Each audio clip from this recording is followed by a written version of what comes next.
Bonjour à toutes et à tous, bienvenue pour cette vidéo d'information de la mairie de Mennecy du vendredi 30 octobre 2020.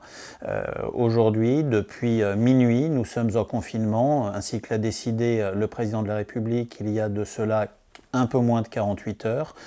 En moins de 48 heures, nous avons d'ores et déjà tenu avec les services municipaux plusieurs cellules de crise pour adapter la continuité de nos services publics à cet état de fait et essayer d'anticiper sur les normes gouvernementales qui tombent petit à petit.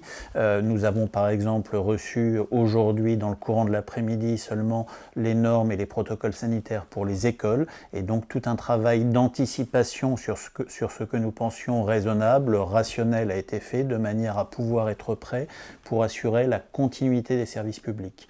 Le confinement décidé par le président de la République sera un confinement un peu plus light que celui que nous avons connu préalablement, puisqu'un certain nombre d'activités qui étaient interdites dans le domaine économique sont maintenues, les entreprises continuent à fonctionner, le BTP continue à fonctionner, les principaux secteurs touchés par des fermetures d'activités sont le commerce, le loisir, le ludique, le sportif, mais beaucoup de nos compatriotes vont pouvoir continuer à travailler en maximisant et en priorisant le télétravail. L'une des sujets majeurs pour pouvoir travailler, l'une des grandes différences avec le premier confinement, c'est la décision qui a été prise de laisser les écoles maternelles, élémentaires, collèges et lycées ouverts.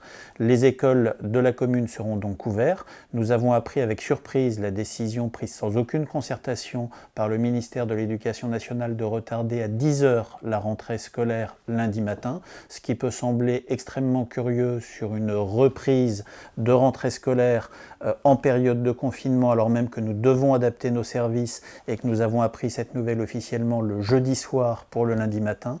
Pour autant, il serait pour nous inconcevable de pénaliser les familles en vous imposant de garder vos enfants jusqu'à 10 heures du matin. Nous avons donc mobilisé et reventilé des effectifs municipaux. La garderie sera assurée et facturée normalement pour les parents qui y ont recours entre 7 heures et 8h20. Les parents qui souhaiteront déposer leurs enfants avant la rentrée scolaire de 10 heures, c'est-à-dire entre 8h20 et 8h30, pourront le faire dans chacune des écoles. Les enfants seront pris en charge par des personnels municipaux. Ce temps ne sera pas facturé, de manière à ce que les familles ne soient pas pénalisées par une décision ministérielle prise sans débat et sans concertation. Le maintien des services publics, ça a aussi été pour nous la nécessité de revoir nos protocoles de travail pour faire face à un certain nombre de cas Covid ou de cas contacts que nous enregistrons d'ores et déjà dans les services municipaux et qui vont probablement augmenter et se multiplier, c'est-à-dire que nous avons été amenés à dézoner nos équipes pour essayer de travailler en cellules closes les unes par rapport aux autres, ou alors de dédoubler une équipe A, une équipe B qui travaille à tour de rôle de manière à ne pas bloquer complètement un service au cas où un agent contracterait la Covid. Cette continuité des services publics, nous l'assurerons pour autant que nous pourrons matériellement et humainement le faire en dehors des services qui ont été fermés par décision d'État. Je le rappelle, l'ensemble des activités sportives sont fermées, l'ensemble des activités culturelles sont fermées. Concernant la médiathèque, un service de click and collect sera mis en place la semaine prochaine. Le conservatoire, qui lui aussi fait l'objet de fermeture, continuera à dispenser ses cours en distanciel.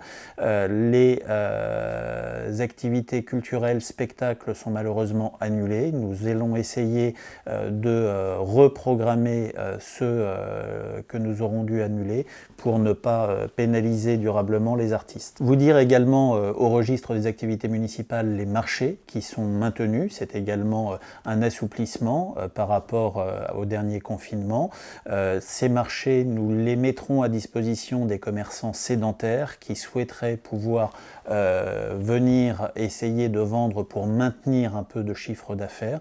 Nous allons mettre en place également dans les jours et les semaines qui viennent une information à votre destination pour savoir quels sont les commerces qui transposent leur activité en service à emporter ou en service en ligne, de manière à essayer de limiter les pertes de chiffre d'affaires et la casse sociale pour nos commerçants. Et nous regarderons le meilleur dispositif pour pouvoir les aider dès que l'État, la région, le département auront mis en place leur propre dispositif pour essayer de faire que personne ne reste derrière et que nous n'ayons pas de trous dans la raquette. Vous dire également que nous allons mobiliser dès cette semaine la réserve communale de sécurité civile, cette cinquantaine de bénévoles mensois qui s'est déjà beaucoup impliqué pendant la première phase de confinement. Nous allons remettre en place le portage de courses pour les personnes âgées qui le souhaitent au travers du CCAS, et la réserve communale sera mobilisée pour venir aider et soutenir nos services sur ce sujet. Nous maintiendrons également les services de centres de loisirs les mercredis afin d'essayer de préserver au maximum la sécurité des enfants et la sécurité sanitaire, de même que dans les écoles nous avons des protocoles pour essayer de limiter les échanges entre groupes, les échanges entre classes, garder un maximum de distanciation sur les périodes de récréation, sur les périodes de cantine. Eh bien, nous sommes amenés à dédoubler nos 2 centres de loisirs, en répartissant sur les myrtilles un petit peu différemment les groupes maternels et élémentaires pour limiter les flux de croisement. Et concernant le centre de loisirs Joseph Judith, celui-ci n'accueillera plus que les enfants d'élémentaire. Les enfants de maternelle seront accueillis sur le pôle scolaire de la Janotte pour le centre de loisirs. Vous dire enfin que cette semaine a été marquée par les attentats, 3 attentats contre notre pays le même jour, faisant suite à l'assassinat il y a quelques jours de cela de Samuel Paty. Notre pays est aujourd'hui un pays menacé, un pays attaqué pour ce qu'il est, pour ses valeurs, pour ce pourquoi il se bat. Nous aurons, que ce soit la gendarmerie, la police municipale, les opérateurs de vidéoprotection, une présence renforcée sur les lieux de culte, sur les manifestations du souvenir liées à la Toussaint et au 1er novembre, et également sur nos écoles qui sont bien évidemment des lieux à risque.